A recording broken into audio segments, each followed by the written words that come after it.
Bharat Ratna doctor Baba Saheb Ambedkar द्वारा रचित संविधान के संरक्षण और प्रचार प्रसार के लिए 74 वर्षीय भागवत लांडगे पिछले कई वर्षों से लगातार प्रयासरत हैं। उनका उद्देश्य है कि आम नागरिक, खासकर युवा पीढ़ी, संविधान को पढ़े, समझे और अपने अधिकारों व कर्तव्यों के प्रति जागरूक बने। इसी क्रम में भागवत लांडगे ने नागपुर स्थित संविधान चौक पर 300 से अधिक संविधान पुस्तकों का निःशुल्क वितरण किया। इसके साथ ही 6 दिसंबर 2024 को उन्होंने संविधान वाचन कार्यक्रम का आयोजन कर लोगों को संवैधानिक अधिकारों, सुविधाओं और विभिन्न अनुच्छेदों की जानकारी दी। आज वे अपने जन्म गांव गोंदिया जिले के अर्जुनी मोरगांव तहसील अंतर्गत सुरगांव में जन जागरण कर रहे हैं।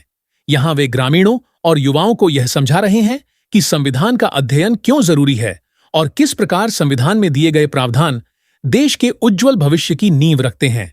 74 वर्ष की उम्र में भी उनका यह समर्पण समाज के लिए प्रेरणा स्रोत बन रहा है। आइए सुनते हैं स्वयं भागवत लांडगे से उनकी इस अनोखी पहल के बारे में। हे माझे उद्याचं दुसरं उपक्रम आहे।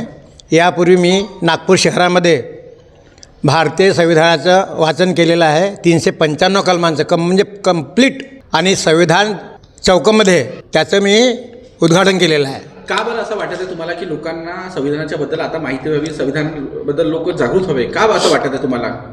ते कसं आहे की जसं भारतीय संविधान आहे हे अनेकांच्या हिशोबाने प्रत्येकाच्या घरात पोहोचलेलं नाही किंवा लोकांनी वाचलेलं नाही, आणि ही वाचन संस्कृती पुढे व्हावी आणि वाचनाचा छंद असावा।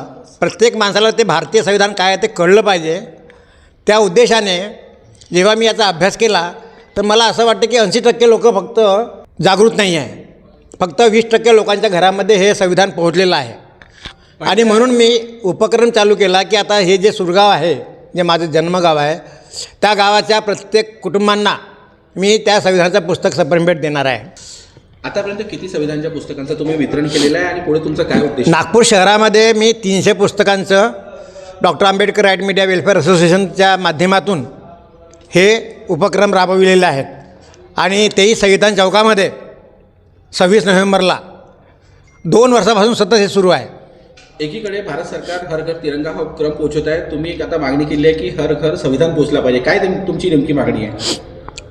मागणी म्हणजे भारतीय संविधान हे जे विद्यार्थी आहेत शाळेचे त्यांना कळलं पाहिजे, कारण की मेन दुवा शाळेचा असतो, आणि शाळेमध्ये जर विद्यार्थी शिकत असतील तर त्यांना भारताचं संविधान काय आहे ते कळलं पाहिजे।